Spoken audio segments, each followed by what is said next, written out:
होते हुए प्रधानमंत्री आयुष्मान भारत योजना प्रारंभ की।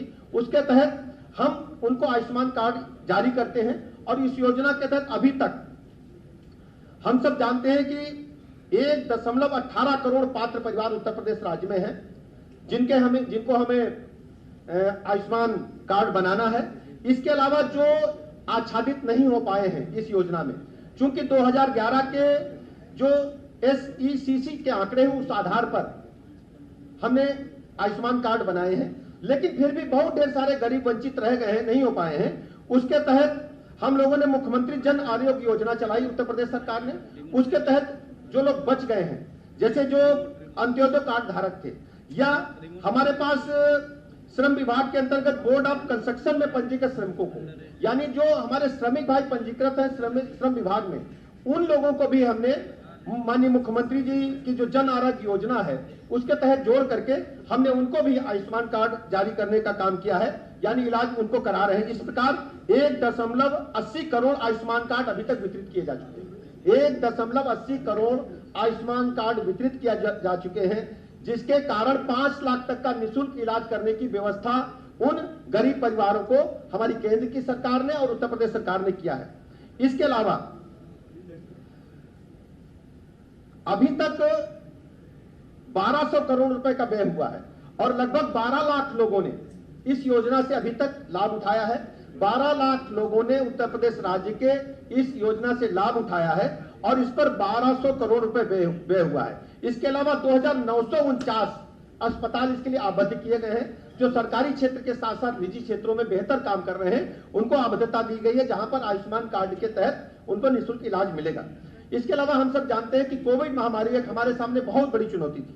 कोविड महामारी के कारण सभी लोग डिस्टर्ब थे, लेकिन उत्तर प्रदेश राज्य में बेहतर प्रबंधन हुआ है। इस दिशा में जो काम हुए हैं वो विस्तृत रूप से आपके समक्ष हम रखना चाहेंगे। सभी 75 जनपदों में इंटीग्रेटेड कोविड कमांड सेंटर की स्थापना की गई। इसके अलावा होम आइसोलेशन में रह रहे लोगों को लगातार हमने टच में बनाए रखा, उनसे हमने फोन से संपर्क किया। इसके अलावा जो हमने निगरानी लगातार की निगरानी समितियों के माध्यम से उनको हमने घर घर दवाइयां पहुंचाई। 75 जनपदों में RT-PCR की जांच होती BSL-2 प्रयोगशालाएं की स्थापना की गई।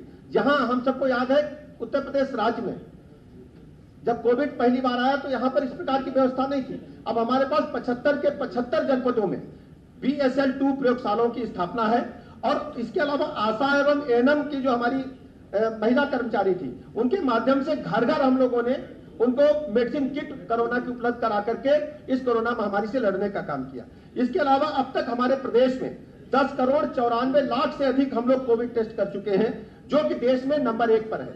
देश में नंबर 1 पर कोविड टेस्ट करने के मामलों में उत्तर प्रदेश राज्य है।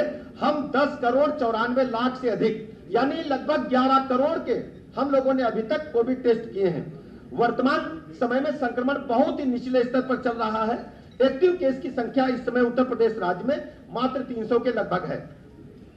कोविड टीकाकरण के मामलों में हमने देश में बहुत बेहतर काम किया है।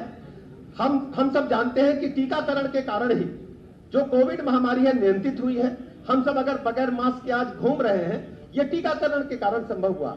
हमारी इम्यूनिटी डेवलप हुई है और हमने देश को ये दिखा दिया है कि प्रदेश में 25 करोड़ आबादी होने के बावजूद भी हमारे पास नेटवर्क है, हमारे लोग हैं, हमारे पास एक ऐसी हमारे पास मानव पूंजी है जो जिसके माध्यम से हम लोगों की सेवा कर सकते हैं और लोगों को किसी भी महामारी से हम मुक्त कर सकते हैं। यह दुनिया को उत्तर प्रदेश राज्य ने दिखाने का काम किया है। इसके अलावा हम सब जानते हैं एक 30.5 करोड़ लोगों को अभी तक उत्तर प्रदेश राज्य में हम लोगों ने टीका लगाने का काम किया है, जो देश में सर्वाधिक है। इसको गति देने के लिए हम लोगों ने क्लस्टर मॉडल अपनाया। क्लस्टर मॉडल का मतलब यह हुआ, जैसे एक गांव को यूनिट हमने मान ली तो एक गांव में घर घर दस्तक दे करके हम लोगों ने टीकाकरण किया। इस क्लस्टर मॉडल की चर्चा पूरे देश में हुई। उत्तर प्रदेश राज्य की देख करके कई राज्यों ने भी क्लस्टर मॉडल को अपनाने का काम किया। इसके अलावा ई-संजीवनी पोर्टल हम लोगों ने डेवलप किया। इसमें टेली कंसल्टेशन होता है। ई-संजीवनी पोर्टल हमारा कोरोना महामारी के काल में बहुत काम आया। हम सब जानते हैं कि जब लोग एक दूसरे को मिलना पसंद नहीं कर रहे थे, एक दूसरे की सांसों को टकराना दुरूह साबित हो रहा था, कहीं कोरोना हमको एक दूसरे से ना हो जाए। ऐसी परिस्थितियों में हमारे स्वास्थ्य महकमे ने ई-संजीवनी टेली कंसल्टेशन सिस्टम डेवलप किया। इसके माध्यम से ई संजीवनी ऐप को लोकप्रिय बना। डॉक्टरों से घर बैठे आप परामर्श प्राप्त कर सकते हैं, उनसे आप वीडियो कॉलिंग कर सकते हैं, और इसके अलावा हेल्थ एंड वेलनेस सेंटर जाकर ये सुविधा आप प्राप्त कर सकते हैं। इसके अलावा कम्युनिटी हेल्थ अफसर के माध्यम से भी आप इस सुविधा को प्राप्त कर सकते हैं। उक्त के अतिरिक्त 2030 तक हम इसके अलावा हम संचारी रोग हमारे जो हैं उन पर भी हमारी सरकार बेहतर से बेहतर काम कर रही है। संचारी रोग अभियान के तहत हम लगातार काम कर रहे हैं। मलेरिया को 2030 तक हम पूरे प्रदेश से समाप्त करने के लिए हमने बीड़ा उठाया है, और इसके लिए प्रदेश सरकार गंभीरता के साथ काम कर रही है। संचारी रोग अभियान के तहत अभी आपने देखा होगा 2 अप्रैल को माननीय मुख्यमंत्री योगी आदित्यनाथ जी ने सिद्धार्थनगर जनपद से इसको प्रारंभ किया। सिद्धार्थनगर जनपद को इसलिए चुना कि सिद्धार्थनगर में इस प्रकार के रोग सर्वाधिक पाए गए थे। इसके अलावा दूसरे नंबर पर फिरोजाबाद जनपद था। फिरोजाबाद जनपद में मैं स्वयं गया था, वहां संचारी रोगों का जो अभियान था हम लोगों ने प्रारंभ किया। इसके तहत हम जो जेई है, एईएस है, मलेरिया, डेंगू, चिकनगुनिया, कालाजार, स्क्रब, टाइफस जो आदि बीमारियां होती हैं उनको नियंत्रित करने में इसके तहत हम क्या करते हैं, संचारी रोग कहीं पानी एकत्र नहीं होने देंगे, कहीं मच्छर होगा उसको हम फॉगिंग कराएंगे, जो नाले साफ कराएंगे, कहीं भी गंदगी नहीं होने देंगे। एक अभियान चलाकर सभी विभाग जो इससे संबंधित हैं, ग्राम विकास विभाग, हमारे नगर विकास विभाग, जो संबंधित विभाग है, सबको लेकर के हमने एक अभियान चलाया। उस अभियान का प्रारंभ हुआ, अभियान अभी भी चल रहा है। संचारी रोग चूंकि इसी मौसम में पनपते हैं तो हमारी सरकार इसके लिए सतर्क है, हम लगातार इस दिशा में काम कर रहे हैं।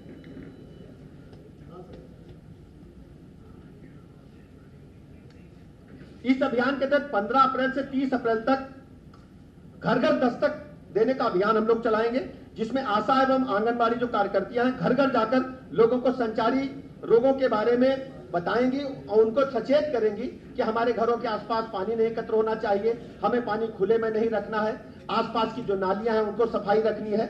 और इसके अलावा जो संबंधित विभाग है उनको भी हमें सचेत करना, उनसे भी सहयोग लेना है।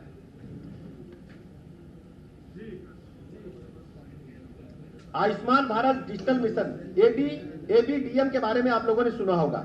जन सामान्य द्वारा विभिन्न चिकित्सालयों के माध्यम से प्राप्त की गई चिकित्सा सुविधाओं को एकीकृत डिजिटल रूप में सुनिश्चित करने के लिए आयुष्मान भारत डिजिटल मिशन का प्रारंभ किया गया है। इस योजना के लागू होने से नागरिकों को चिकित्सकों से परामर्श के समय अपने समस्त चिकित्सा अभिलेख लेकर चलना नहीं पड़ेगा।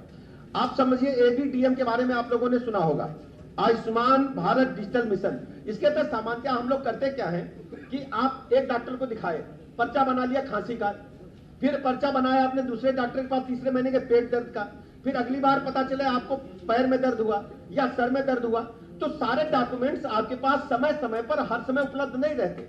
सामान्यतः घर में रख देते हो तो दूसरा पर्चा ढूंढने में दिक्कत आती है। तो हमारी सरकार ने इस योजना को इसलिए लागू किया है कि आपके जो भी मेडिकल डॉक्यूमेंट्स हैं इस पोर्टल पर उपलब्ध रहेंगे, और आप जब चाहोगे तो अपने मोबाइल पर देख सकते हो, या कोई चिकित्सक आपके बारे में हिस्ट्री जानना चाहता है तो एबीडीएम पर जाकर के वो देख सकता है कि आपके शरीर में क्या क्या पूर्व में विकृतियां रही हैं, कहां कहां दिक्कतें रही हैं, कौन कौन सी आपको बीमारी हुई है, उसकी हिस्ट्री उस पोर्टल पर रहेगी, जिससे आपके जन सामान्य के स्वास्थ्य को और बेहतर बनाने में आपको और हमारी सरकार को, हमारे चिकित्सकों को मदद मिलेगी। इसके अलावा भारत सरकार द्वारा इसके लिए राष्ट्रीय आयुष्मान भारत डिजिटल मिशन की स्थापना की गई। इसी प्रकार प्रत्येक राज्य द्वारा राज्य स्तरीय आयुष्मान भारत डिजिटल मिशन की स्थापना की जानी है, जो उत्तर प्रदेश में चालू कर दी गई है। अभी अस्थायी रूप से इसको स्थायी रूप से हम करने जा रहे हैं। भारत सरकार द्वारा प्रत्येक नैदानिक संस्थान को हेल्थ फैसिलिटी रजिस्ट्री आईडी, प्रत्येक चिकित्सक और पैरामेडिकल प्रोफेशनल को हेल्थ प्रोफेशनल रजिस्ट्री आईडी एवं डिजिटल हेल्थ आईडी आवंटित की जाएगी। यानी जो भी हमारे चिकित्सक हैं या पैरामेडिकल के संबंधित लोग हैं उनको एक हम आईडी डेवलप कर रहे हैं, और जो उत्तर प्रदेश के स्वास्थ्य केंद्र ऐप एवं मानव संपदा वेबसाइट के माध्यम से भारत सरकार के वेब पोर्टल के साथ इंटीग्रेशन की तैयारियां प्रारंभ कर दी है। यानी हमारे पास जितने भी चिकित्सा जगत के लोग हैं उनका एक डाटा हमारे पास उपलब्ध रहेगा कि वो कब कहां काम कर रहे हैं, जिससे हमें उनकी सुविधाएं लेने में अच्छा रहेगा। इसके अलावा भारत सरकार की ओर से Ayushman Bharat health account ABHA ID प्रदान किए जाना का कार्य भी प्रगति पे है, उसके संबंध में जल्दी आपके समक्ष हम आएंगे। राज्य स्तरीय आयुष्मान भारत डिजिटल मिशन में मानव संसाधन की आपूर्ति एवं प्रचार प्रसार गतिविधियों के लिए भारत सरकार द्वारा 21-22 से 5 वर्षों में 18.49 करोड़ रुपए की केंद्रीय सहायता उपलब्ध कराई जाएगी। भारत सरकार की ECRP 2021-22 के अंतर्गत 129 जनपदीय चिकित्सालयों में एवं 350 तहसील स्तरीय सामुदायिक स्वास्थ्य केंद्रों में HMIS सॉल्यूशन आच्छादित किए जाने की स्वीकृति प्रदान की गई है। इसके अलावा हम सब जानते हैं कि कोरोना महामारी का जब द्वितीय लहर आई तो ऑक्सीजन के कारण सबसे बड़ी चुनौती हमारे समक्ष खड़ी हुई। हमारी सरकार ने उससे निपटने के लिए बहुत बेहतर इंतजाम किए हैं।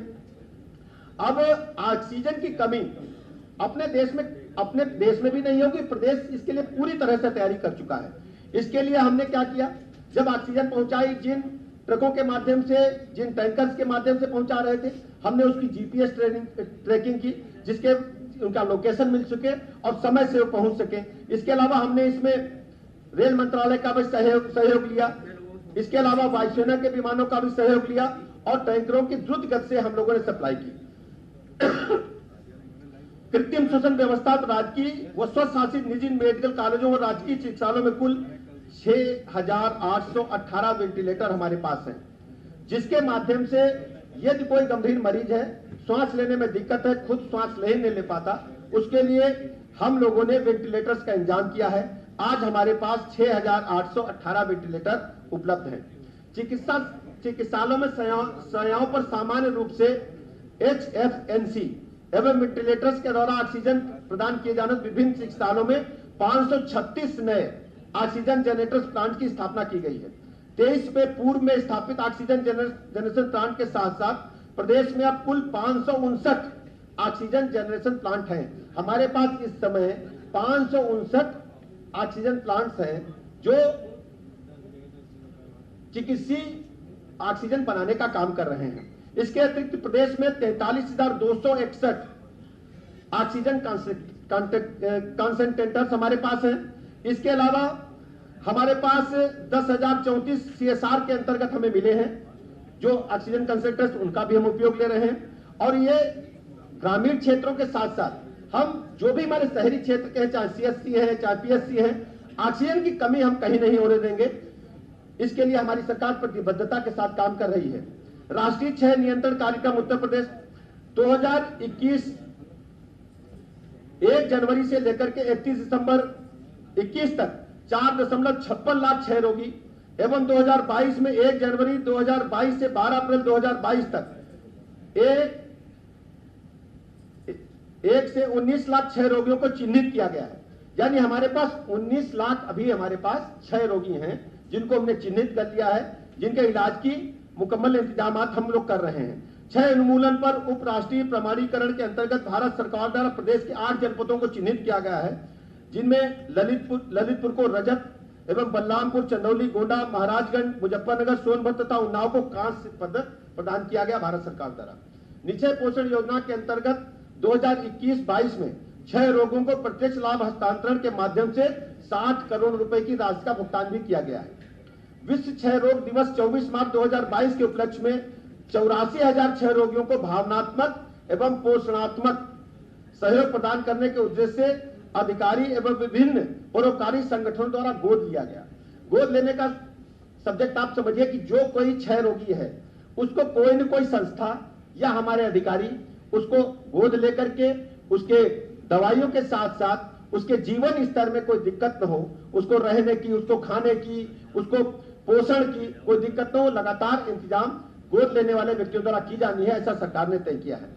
इसके अलावा सामाजिक सहभागिता 15 सितंबर 2021 से 30 अक्टूबर 2022 के मध्य संपूर्ण प्रदेश में नवनिर्वाचित ग्राम प्रधानों को क्षय रोगों के विषय में हम लोगों ने जागृत भी करने का काम किया है।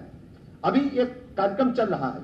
30 जून 2021 से प्रत्येक माह में 2 बार विभागाध्यक्ष मेडिकल कॉलेज के रेजिडेंट जिला क्षय रोग अधिकारी तथा NTEP स्टाफ को शामिल करते हुए जटिल क्षय रोगों के उपचार हेतु क्षमता वर्धन के लिए online difficult to treat TB clinic आयोजित किया जाना।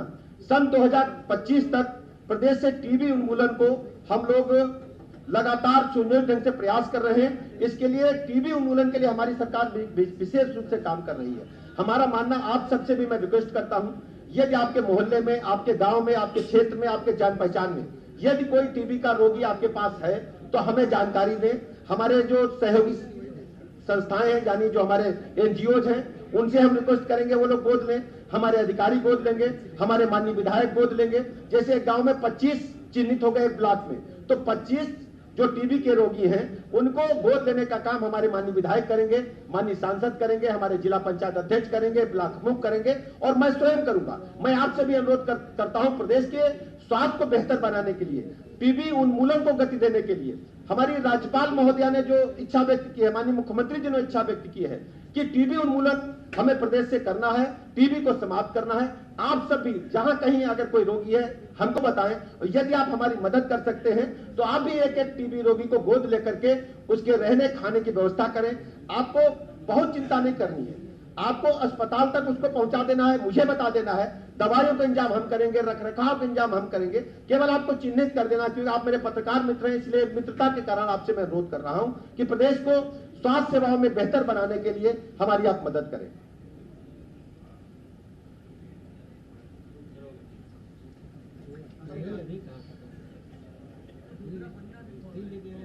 गरीब वंचितों के लिए आयुष्मान भारत योजना में अब तक हम लोगों ने 1.80 करोड़ से अधिक कार्ड जारी कर दिए हैं।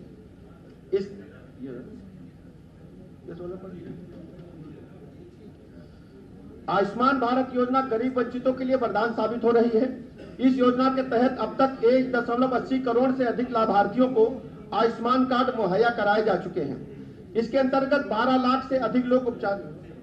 इस योजना का उद्देश्य प्रति परिवार प्रति वर्ष 5 लाख रुपए तक का मुफ्त इलाज, माध्यमिक और तृतीयक स्वास्थ्य सेवाओं के लिए 1.78 करोड़ से भी अधिक गरीब और वंचित परिवारों या लगभग 7.5 करोड़ लाभार्थियों को मुहैया कराना है।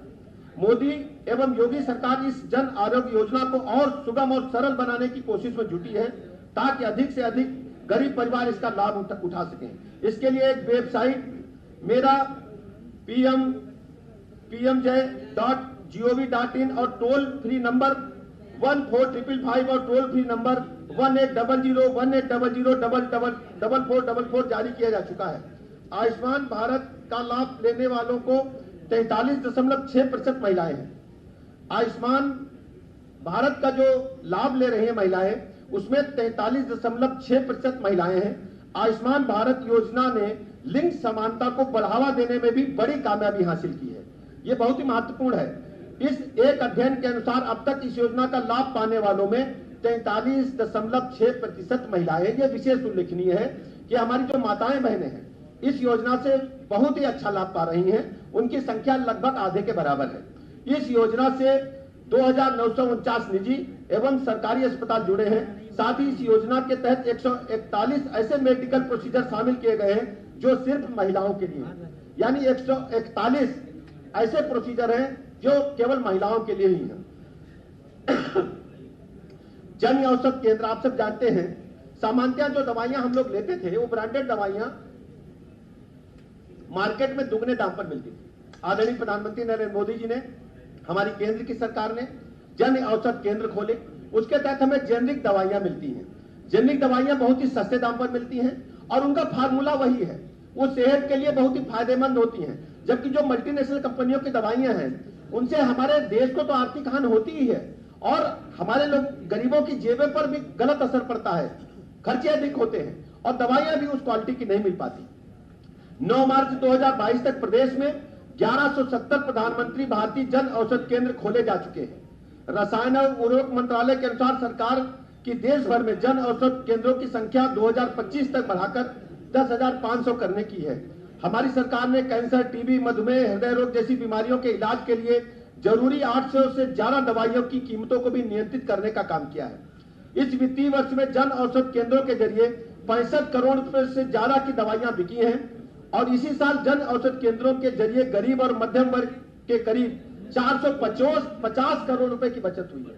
यदि हम तुलनात्मक अध्ययन करें जो जन औषध केंद्रों से दवाइयां बिकी हैं तो हमारी जनता का 450 करोड़ रुपए बचा है। 450 करोड़ रुपए की बचत हुई है। अब तक लगभग 1575 करोड़ रुपए की बचत जन सामान्य को हुई है। यानी टोटल जब से जन औषध केंद्र खुले हैं 1575 करोड़ रुपए की बचत आम जनता की हुई है इन जेनरिक दवाइयों को खरीदने से। इसके अलावा हमारी सरकार प्रतिबद्ध है लोगों को शीघ्र, सस्ता और सुलभ चिकित्सीय व्यवस्था देने के लिए। हम लोग जो समय समय पर बीमार होते हैं, सामान्यतः डॉक्टरों के पास नहीं जा पाते, उसके लिए हमारी सरकार हेल्थ एंड वेलनेस सेंटर एवं स्वास्थ्य मेले चला रही है। हम सब जानते हैं, अभी पिछले दिनों उत्तर प्रदेश सरकार ने कोविड काल में जो माननीय मुख्यमंत्री जन आरोग्य मेले लगते थे, उनको कोविड के कारण बंद हो गए थे। अब पिछले इतवार से ही हमने उनको प्रारंभ किया है, जो सभी ब्लॉक मुख्यालयों पर लगेंगे और प्रत्येक रविवार को लगेंगे। पिछले रविवार को जो मेला लगा था, उसमें बड़ी संख्या में लोगों ने प्रतिभाग किया। 1 लाख से ऊपर की संख्या उन मेलों में आई और लोगों ने स्वास्थ्य लाभ उठाया, दवाइयां ली, चिकित्सीय परीक्षण कराया। जैसा कि आप अवगत हैं, यह विशेष रूप से केंद्र सरकार का प्रोग्राम है और उत्तर प्रदेश सरकार केंद्र सरकार से मिलकर के इस कार्यक्रम को चला रही है।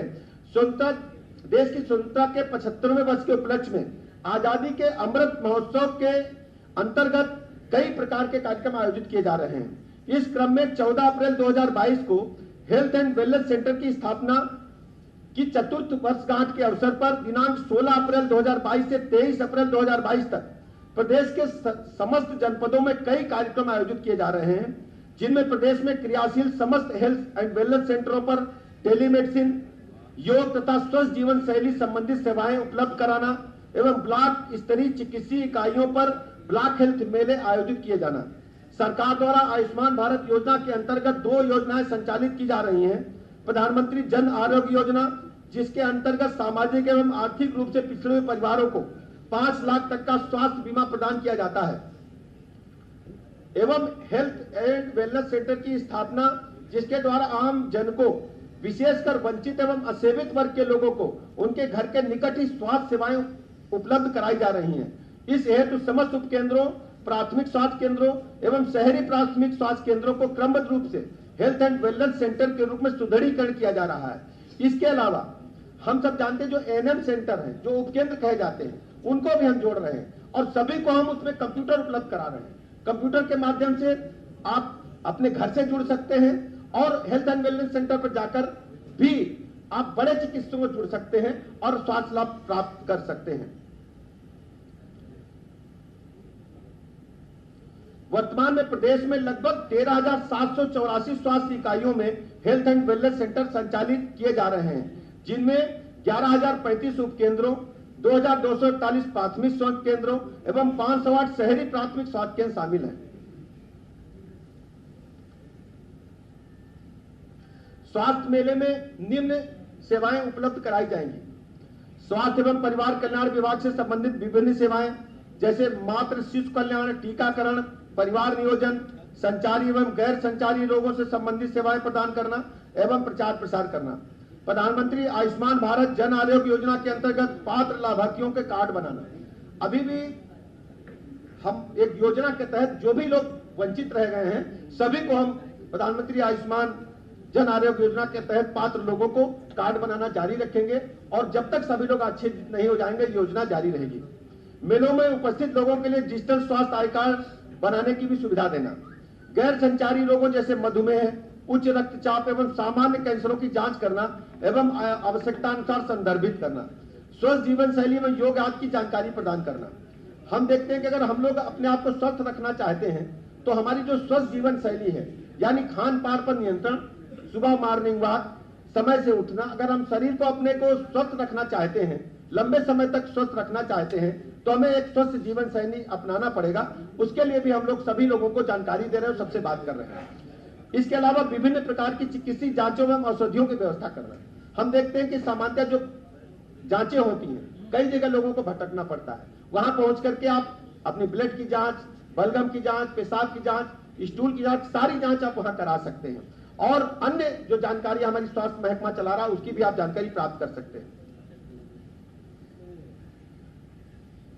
संबंधित विभागों द्वारा संचालित योजनाओं जैसे स्वच्छ Bharat mission, Ayushman health and wellness centre, पोषण, फिट इंडिया मूवमेंट आदि के बारे में लोगों को जागरूक करना। मेले में अधिक से अधिक जानकारी को, जन भागीदारी को सुनिश्चित किए जाने के लिए मेले के संबंध में व्यापक प्रचार प्रसार भी किया जाएगा। इस संबंध में विस्तृत जानकारी हमने आपको दी है। स्वास्थ्य विभाग आपके सहयोग के बगैर कुछ कर नहीं सकता है। हम प्रतिबद्ध हैं उत्तर प्रदेश में सभी को स्वास्थ्य सेवाएं प्रदान करने के लिए। कहीं कोई दिक्कत न हो, संचारी रोग न पनपे, लोगों को पहले से हम जागरूक करेंगे और गंभीर रोगों को और जो एक्सीडेंटल केसेज हैं उसके बारे में हम अलग से व्यवस्था करने जा रहे हैं। हमने अपने सभी उत्तर प्रदेश राज्य के जितने भी चिकित्सक हैं, चाहे सरकारी है चाहे प्राइवेट है, सबको हमने अनुरोध किया है। लगातार मैं सबसे बात कर रहा हूं, कृपया मरीज को भगवान मान करके सेवा करें। ये मान कर चले कि मरीज हमारे पास आया है, यदि हमारे संपर्क में आ गया, मेरी जानकारी में आ गया है, तो हमें इलाज इसी प्रकार करना है जिससे ईश्वर ने मुझे उसके पास भेजा है, हमारे पास भेजा है। हम उनकी सेवा करें, उन्हें संतुष्ट करेंगे। किसी भी प्रकार से मरीज को कोई असुविधा न हो, सरकार इसके लिए संकल्प होकर काम कर रही है प्रतिबद्धता के साथ, और इसमें आप सबके मदद और आशीर्वाद की आवश्यकता है। बहुत बहुत धन्यवाद, आभार।